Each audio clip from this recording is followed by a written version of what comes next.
ahora. Pero voy a buscar si hay uno usado Ya, para cortar. ya, me avisa.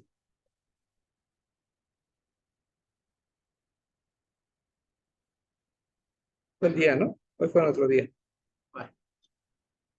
¿Cuándo puedo compartir esta pantalla acá directamente? Vamos a intentar.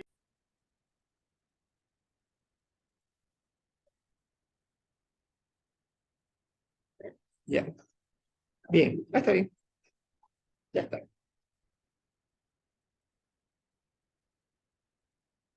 Ya. Bueno, esto quiero que relacione. Entonces, este paciente acá tuvo una constricción de la arteriola aferente. ¿Por qué? Porque estaba en shock, grado 1.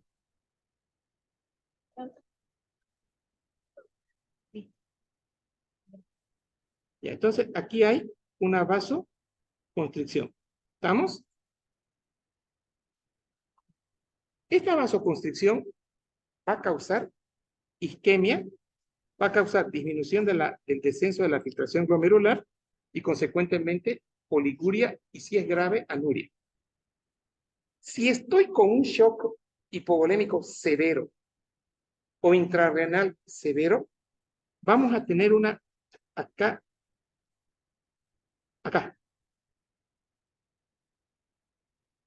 una isquemia, que puede ser tóxica si es por medicamento, o puede ser por quemadura, por las mioglobinuриas, ¿recuerda? Y esto me va a llevar a un desprendimiento de las células del túbulo, un acúmulo, aumento de la presión y descenso de la filtración glomerular. Pero ya estoy hablando ahora de lo que vendría a ser la necrosis tubular aguda. Entonces, uno lleva al otro.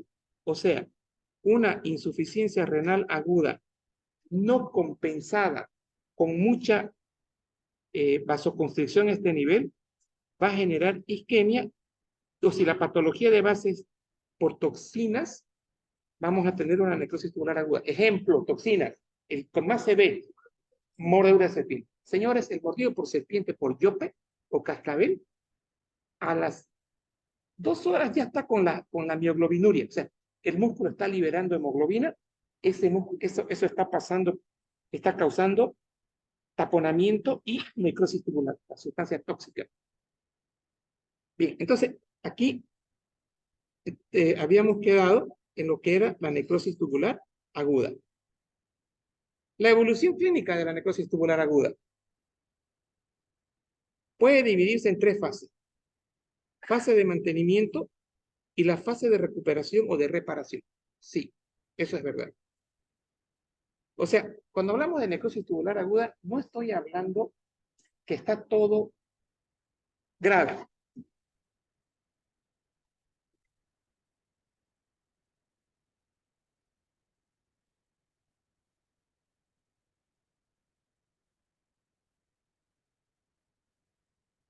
No estoy hablando que la cosa es grave. No. Hay una señora que se llama Elizabeth Alaca. Contéstele que estoy pasando clases por un mensajito. Sí, Alaca acaba de escribir, de hablar. Hola. También hay Elizabeth. Estoy en tu clase. Y a Daniel también le contesta lo mismo. El inicio o fase inicial que dura, a ver, les decía, necrosis tubular desespera, pero puede ser reversible si tratamos a tiempo. Dura horas o días, la fase inicial. Es el periodo que va desde el principio del fenómeno desencadenante, ejemplo isquémica, o de insuficiencia renal o exposición a toxinas. ¿Estamos? ¿Perdón? Sí, ejemplo, las toxinas. Hasta que se produce la lesión tubular, o sea, hasta que hay el desprendimiento de las células tubulares. La fase de mantenimiento de la necrosis tubular aguda se caracteriza por un descenso marcado del filtrado glomerular. O sea, no puede haber insuficiencia renal aguda con filtrado glomerular normal. Por favor, no puede haber. Tiene que haber descenso del filtrado glomerular. Y causa retención súbita de metabolitos endógenos como urea, potasio y sulfato y creatinina. Entonces, ¿qué significa esto? que empieza la necrosis tubular aguda y estos elementos que son la urea, el potasio, el sulfato y la creatinina, estos elementos de acá van a empezar a filtrarse menos. Ya, van a empezar a filtrarse menos. Entonces, si estos elementos se filtran menos, va a empezar a haber una subida de creatinina, va a empezar a haber una subida de potasio, va a empezar a haber una subida de urea.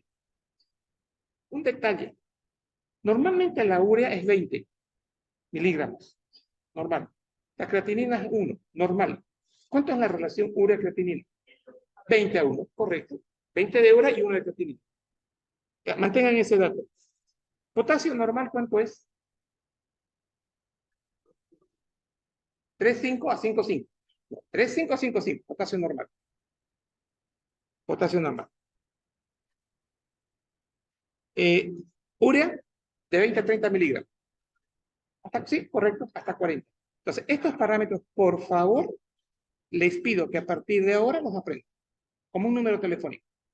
Tienen que saber, a partir de ahora hasta el día en que se mueran, valor de urea, valor de creatinina, valor de glucosa, valor de potasio y sodio. Valor de sodio. Ahora, entonces yo en el examen no les voy a poner la subida de la urea, voy a poner una urea obviamente exagerada, pues, ¿no? ¿Ya? Que se elimina por el gasto urinario suele alcanzar su punto más bajo en este periodo. La retención de líquidos ocasiona edema, intoxicación por agua y congestión pulmonar. Señores, nosotros, ya, este es mi riñón. Este es mi riñón. Yo dibujo siempre así. Arteriola aferente, glomérulo, arteriola eferente, y aquí pongo la cápsula de Bowman, así, y acá dibujamos el túbulo contorneado proximal. Y acabamos de ver de que aquí hay un desprendimiento y empieza a haber una obstrucción. Estoy dibujando necrosis tubular aguda. Me está diciendo que el agua no está pudiendo filtrarse, o sea, filtrado glomerular bajo. Cuando ustedes escuchen la palabra filtrado, que es 125 ml por minuto, con 125 ml por minuto de filtrado, yo filtro, formo un ml de orina. O sea, por minuto yo tengo que eliminar un ml. Y si yo digo disminución del filtrado glomerular, ¿dónde va esta agua? Esta agua se va a quedar en el intravascular, se va a quedar en el intersticial. Es por eso que dice que el nivel del agua va a empezar a aumentar en el plasma. O sea, va a empezar a haber mayor retorno venoso y va a empezar, este paciente puede tener hasta un edema agudo de pulmón. Entonces vean acá el concepto que decía, ocasiona retención de líquido. Y la retención de líquido hace que debe haber tanta retención de líquido que ese líquido en el espacio intersticial pasa ese líquido en el espacio intravascular pasa al espacio intersticial. Hay edema por aumento de la presión capilar hidrostática. Y es tanta el agua que podemos tener edema agudo de pulmón. Si el periodo de oliguria se prolonga, a menudo hay hipertensión y signos de uremia. ¿Por qué hipertensión? Porque el retorno venoso aumenta el gasto cardíaco y gasto cardíaco por resistencia periférica, hipertensión. Y la uremia, porque ya dijimos, no se está eliminando el ácido, la urea, era 20, ¿no ves? Ahora es 30, ahora es 40, ahora es 200. Y la creatinina es 3. O sea, se rompe esa relación. En los agudos se rompe. En los crónicos las creatininas son 10, 12, 14. Y mantenemos la misma relación. 10 por 20, 200. Aquí no. Yo tengo una creatinina de 3, debería tener una urea de 60. Pero no, estoy en 200 de urea. Esa relación urea-creatinina aquí se altera. ¿Qué es la oliguria? Ya, pero hay una definición. Menos de 400 ml en 24 horas. De 100 a 400 de orina en 24 horas, oliguria. ¿Ya? Ahora,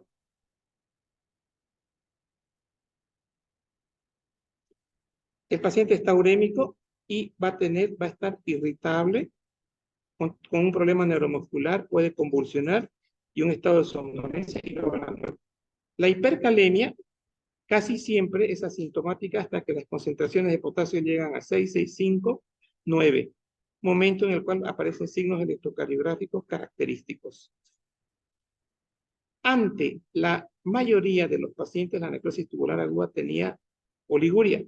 En las últimas décadas se ha vuelto cada vez más frecuente. Les voy a enviar en este momento una foto a nuestro grupo. Es un paciente que me tocó ver este sábado.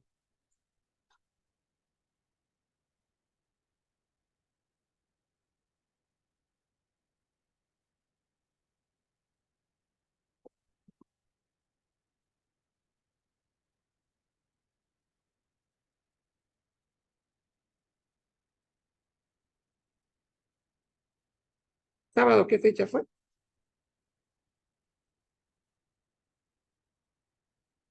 Ujú. Ya la encontré. Miren esto. Vean, por favor, para que no se olvide. Miren esa P.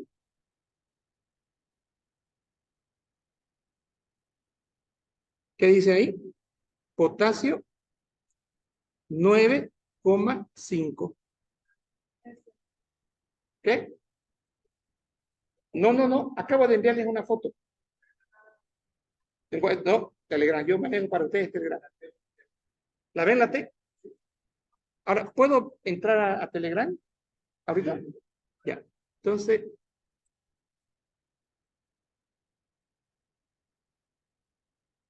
miren esto.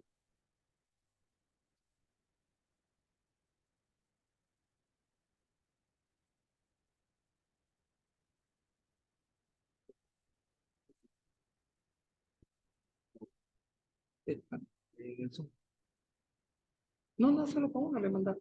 Claro, pero es que está compartiendo la pantalla de ella. Sí, nadie más. Pero quiere que eso quede para la grabación. Sí, Entonces compartamos la otra. Ujú. Gracias. ya. Entonces, les decía, ahora, bueno, ustedes pueden volcarlo en su celular. Ahorita yo no lo puedo volcar. ¿Dónde? Ah, esta. Estas son unos genios ustedes. Así pues tienen que ser en fisiopato. Miren, esto le hice para ustedes.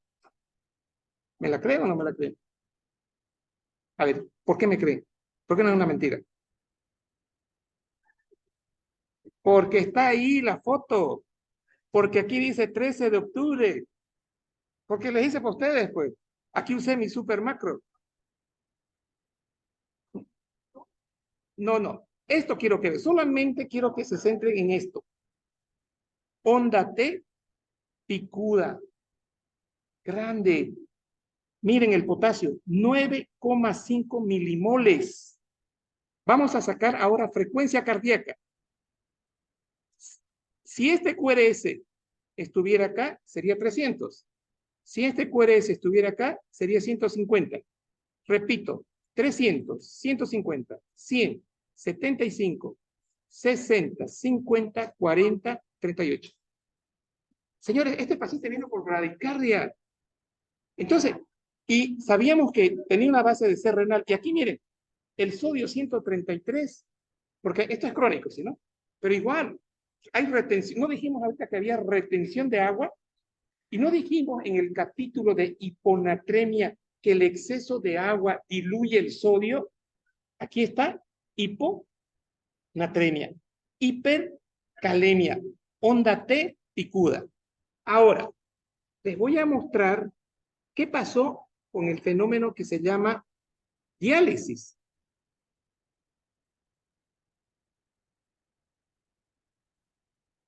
¿Por qué le dice mi supermacro?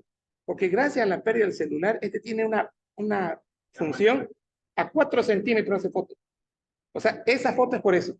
No es que le hice yo y la amplié con Zoom, no, esa es la ventaja que tiene. O sea, en otras palabras, no hay mal que por bien no venga. Siempre las cosas malas tienen lo bueno. Ahora miren esta imagen. ¿La vieron? ¿Llegó? Ahí está. ¿Qué dice acá? Señores, postdiálisis. ¿Aquí qué dice? Postdiálisis. Entonces, la hice por ustedes, para que vean lo teórico y lo práctico. Este paciente ahora tiene T normal, perdón, T normal. Ahora vamos a hacer un Zoom, ya creado por el método. A ver, ¿saben qué estoy buscando? Esto que coincida acá. Ya, -1, ¿no? Ya, entonces, esto está acá. Mentalmente, esto está acá. 300, 150, 100, 75, 80. No, 100, 70 y... Aquí 75, aquí 60, 63, 62 más o menos. Entonces, dos cositas para acá, para ustedes. Baja el potasio, desaparece la onda de picuda, obviamente por diálisis, y la bradicardia, que también causa la hipercalemia, desaparece. ¿Estamos? Entonces, esto es algo práctico que quería compartir con ustedes. Bien. Ahora, ¿qué hago acá? Ya.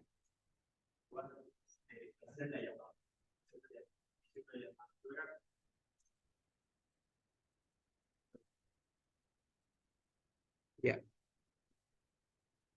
Ahora quiero entrar otra vez a la clase. ¿Qué hago? ¿Dónde voy?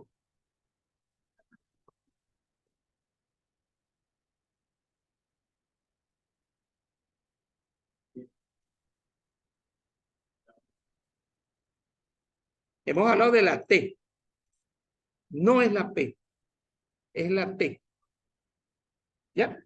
Listo. Entonces, acabamos de ver que es un paciente que tiene una diuresis menos de 400, entre 100 y 400. La hiperpotasemia ya vimos los daños que hace, pero aquí estamos viendo que a partir de los 6.000 equivalentes o milimoles empiezan a haber ya cambios en la onda T. Característico ante la mayoría de los... ¿Está bien? Ok. Ante la mayoría de los pacientes... ya. Entonces yo quiero... Ante la mayoría de los pacientes con necrosis tubular aguda tenían oliguria, en las últimas décadas se ha vuelto cada vez más frecuente una forma no oligúrica. Miren esto. Esto es nuevo. Las personas, bueno, las personas con insuficiencia sin oliguria conservan niveles más altos de filtración glomerular y excretan más compuestos nitrogenados, agua y electrolitos en la orina que los sujetos con insuficiencia renal oligúrica. Entonces, ¿cuál sería nuestro resumen? Hay insuficiencias renales con necrosis tubular aguda. La regla dice oligúricos. Eso dice la regla. Pero también puede haber sin oliguria. Aquí a veces le van a decir a ustedes en el hospital, yo nunca he visto una necrosis tubular sin oliguria. La teoría dice que sí. ¿Ya? Las anomalías en la química sérica son más ligeras y producen menos complicaciones. En esta probable que el descenso de la frecuencia de la necrosis tubular oligúrica sea consecuencia de las nuevas estrategias terapéuticas para disminuir la disfunción cardíaca y la insuficiencia circulatoria que se centran en la expansión de volumen plasmático y el uso selectivo de dopamina y otros fármacos para mejorar el flujo sanguíneo renal. Es decir, ¿qué está diciendo? Que ¿por qué hay menos insuficiencia tubular, necrosis tubular aguda sin oliguria? Porque son las medidas que se toman en los primeros niveles. Volumen, darle líquido, fue mordido por la serpiente, ustedes inmediatamente le colocan el suero, el suero para la mordedura de serpiente, le dan volumen al paciente, entonces están manejando, haciendo una tensión, se están anticipando lo que se viene. Entonces, posiblemente este va a ser insuficiencia renal, pero no oligúrica. Entonces, por lo tanto, no va a haber retención de agua, no va a haber retención de potasio, no va a caer el sodio y no va a subir la urea, solo la creatinina. ¿Ya? La dopamina, ¿ya he llevado dopamina en cardio? ¿En fármaco? ¿Todavía no? Bueno, la dopamina tiene varias propiedades. Esto es lo que me interesa. ¿Se acuerda que la patología era vasoconstricción de la arteriola aferente? ¿Y qué dice acá? Vasodilatadora. ¿Se acuerdan que decíamos que el sodio no se logra, hay alteración en la eliminación en la excreción de sodio? O sea, no se excreta sodio, pero y se absorbe y se queda mucha agua. Entonces, por un lado tengo mucho sodio, pero a la vez tengo un sodio diluido. Y miren aquí, inhibe la reabsorción de sodio en el túbulo proximal. 65% del sodio se absorbe en el proximal. Entonces, tal vez porque usamos todo esto con anticipación, es que no tenemos ya las necrosis tubulares agudas en fase oligúrica. La fase de recuperación es el periodo durante el cual se reparan los tejidos renales. ¿Por qué dice se reparan los tejidos renales?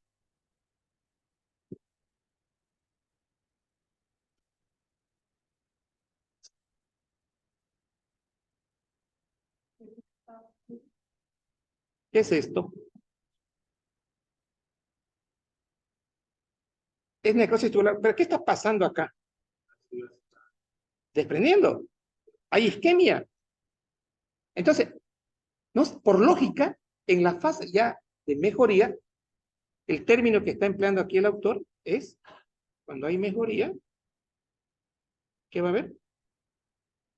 Reparación del tejido. O sea, esto va a volver nuevamente a, así, ¿no? Entonces, lo que quiero que vean en el marco teórico, que 2, 3, 4, acá.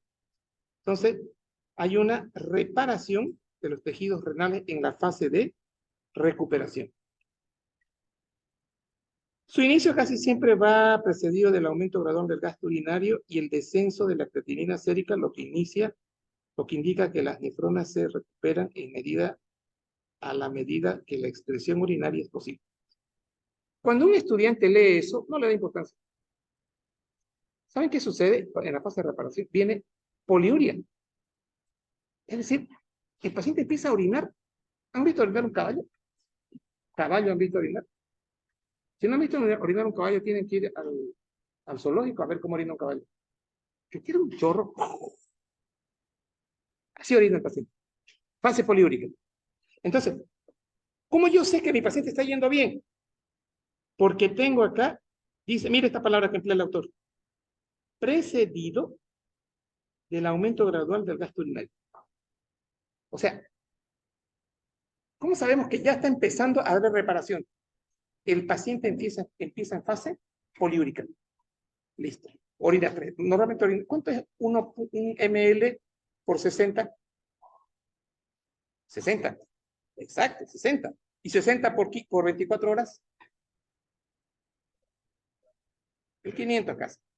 1400. Esa es la cantidad de orina por día.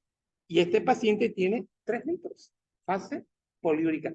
Tiene 4 litros. Fase poliúrica. Ya, eso es lo normal. Pero en fase poliúrica tiene 3 litros en 24 horas. ¿Ya? Y el descenso de la creatinina sérica lo que indica que las nefronas se recuperan en la medida en que la excreción urinaria es posible. A menudo la diuresis se reinicia, miren esto, antes de la recuperación completa de la función renal. Por consiguiente, es posible que las concentraciones de BUN, creatinina sérica, potasio, fosfato permanezcan elevadas o sigan en aumento, aunque el gasto urinario se incremente. En algunos casos, la diuresis se debe a una disfunción de la nefrona, que causa pérdida excesiva de agua. O sea, debe haber un problemita en la absorción de agua, pero es una antesala de que estamos yendo bien en necrosis tubular aguda, que hay reparación. Al final, la función tubular renal se restablece y mejora la capacidad para concentrar orina. O sea, ¿cuál es la capacidad? El riñón tiene la capacidad de concentración, es decir, absorber agua, absorber sodio, porque el intersticio tiene 1200 de molaridad. Entonces, esa capacidad de concentrar orina se recupera. Casi al mismo tiempo, el boom y la creatinina empiezan a normalizarse. En algunos casos persiste la afectación renal leve o moderada. Entonces, eso sería en cuanto a la insuficiencia prerrenal.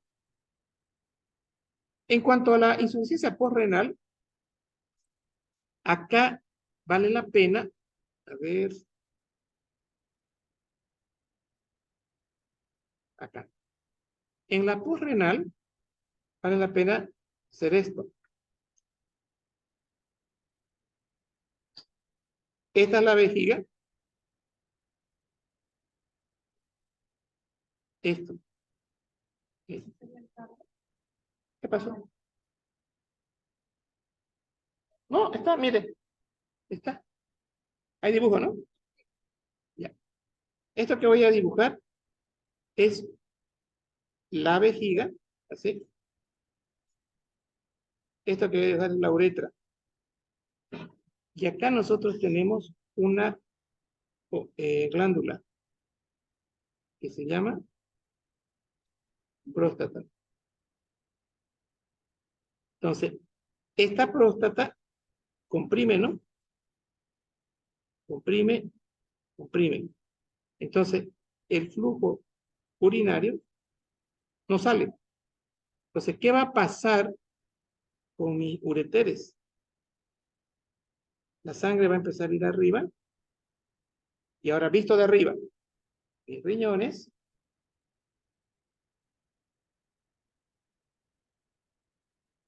esto es mi normal, patológico. Ahora va a estar así. A ver. Entonces, ureteres,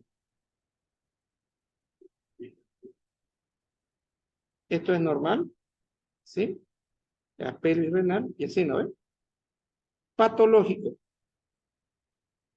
Ureter,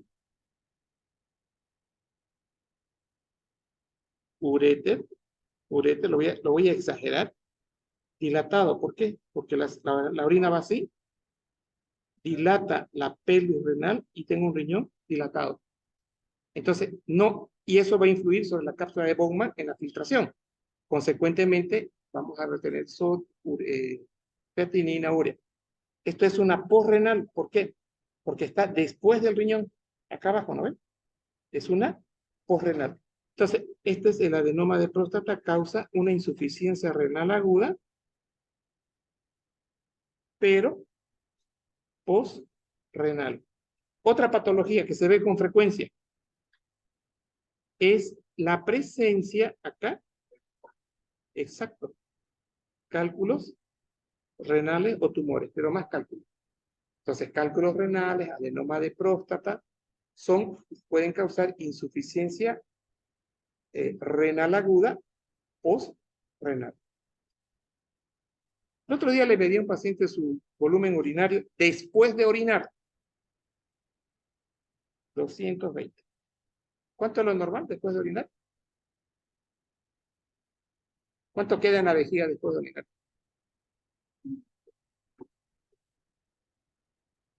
0. Si yo a ustedes le hago una ecografía, le digo tomen agua y vemos la orina, sale 220 dentro de la vejiga. Le digo vayan y orinen. Su vejiga se contrae, es elástica, se contrae, hay un relajamiento de la uretra y se elimina todo. Este señor tiene posrenal, pozo o eliminación de orina, 220. Entonces imagínense por qué dilata acá arriba. ¿Ya? Entonces, la obstrucción puede localizarse en los uréteres, sí, los cálculos renales, acabamos de mencionar. Y los estrechamientos, también, estrechamientos del uréter. A nivel de vejiga, es decir, los tumores de vejiga o la vejiga neurógena. O a nivel de la uretra, es decir, la hiperplasia prostática. Aquí voy a hablarles un poquito ahorita. La hiperplasia prostática es el problema subyacente más común como para ocasionar insuficiencia renal en ambos ureteres deben estar obstruidos. O sea, la lesión tiene que ser en los dos ureteres, ¿no? Estar obstruidos. La obstrucción vesical rara vez causa insuficiencia renal aguda, a menos que uno de los riñones esté lesionado o que la persona tenga un solo riñón. El tratamiento de la insuficiencia renal aguda consiste en corregir la causa subyacente de la obstrucción para establecer el flujo urinario antes que la nefrona se lesione. Señores, hace una semana o dos, creo, llegó a la emergencia este paciente. Él vino por dolor abdominal. Le hicimos una tomografía y en la tomografía, primero, tomografía normal. Esta es la vejiga urinaria, así, y esta es la uretra. Esto es vejiga. Y acá, esto no se ve, en la tomo normal no se ve, solo nos imaginamos. Y acá, el riñoncito. Esto es lo que van a ver en un corte coronal. ¿Estamos? Corte coronal. Este paciente estaba así.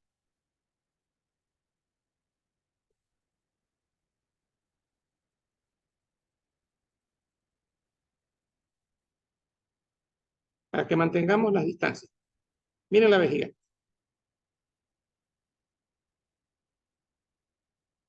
No la movía.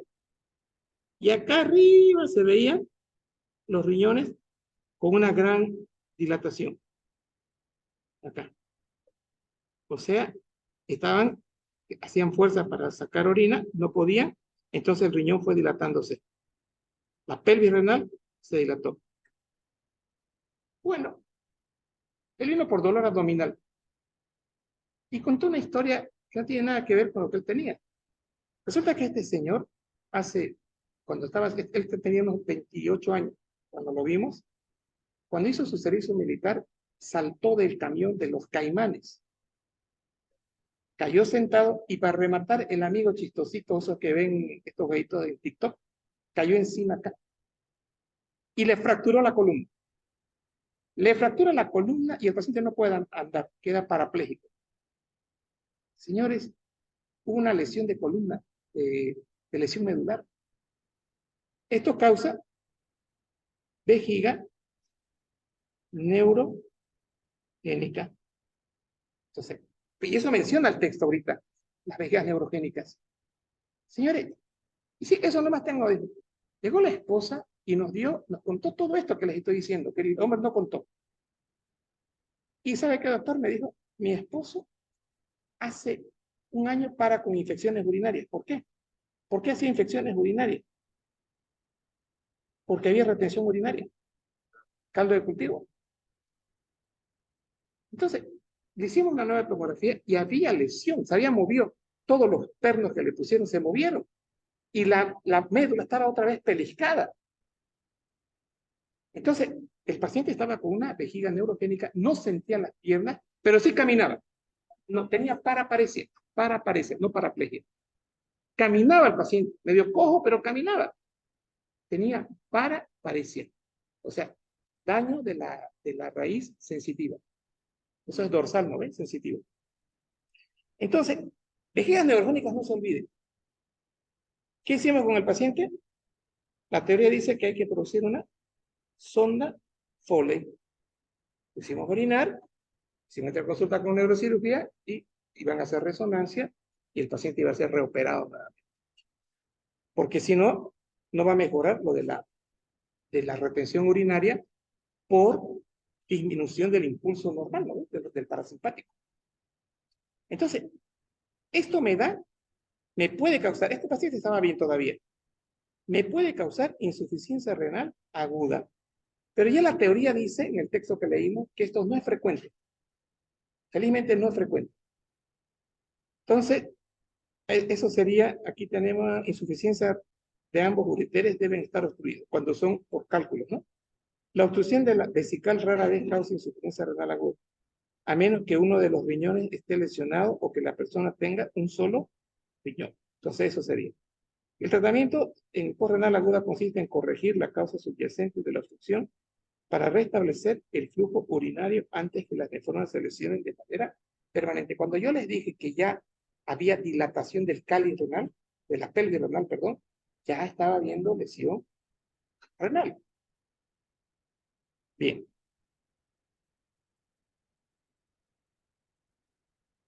La osmolaridad urinaria, concentración de sodio en orina y la expresión fraccionada de sodio ayudan a diferenciar la hiperazoemia prerrenal en el que se mantiene la capacidad de reabsorción de las células tubulares.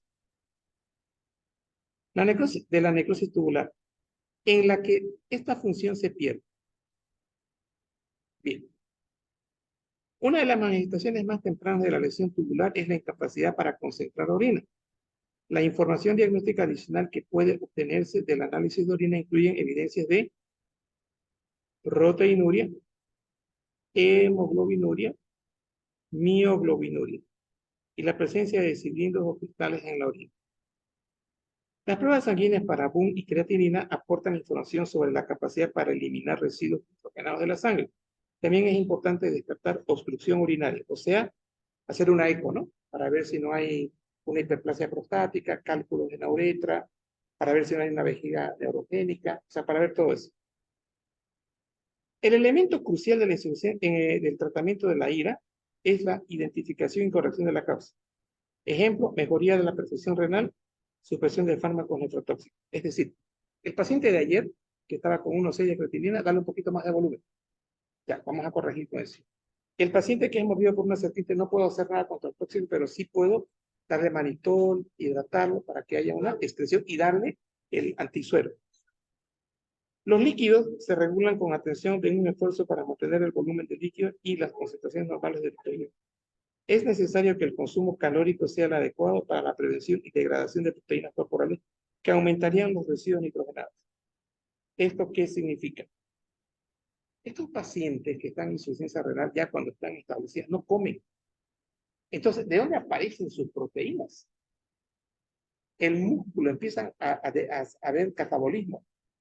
Ese catabolismo proteico está diciendo, esta degradación de proteínas, quizás el catabolismo proteico, aumentarían los residuos nitrogenados. O sea, habrían que aumenten la urea, habrían que aumenten la creatinina. Entonces, un paciente renal hay que darle comida, hay que darle hidratos de carbono para evitar el catabolismo y que aumente la urea. ¿Ya?